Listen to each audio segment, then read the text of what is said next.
আমি মরহুমা বেগম খালেদা জিয়ার বড় সন্তান তারেক রহমান।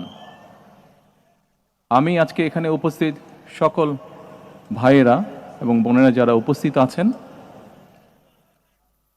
মরহুমা বেগম খালেদা জিয়া জীবিত থাকাকালীন অবস্থায় যদি আপনাদের কারো কাছ থেকে কোনো ঋণ নিয়ে থাকেন, দয়া করে আমার সাথে যোগাযোগ করবেন, আমি সেটি পরিশোধের ব্যবস্থা করব ইনশাআল্লাহ।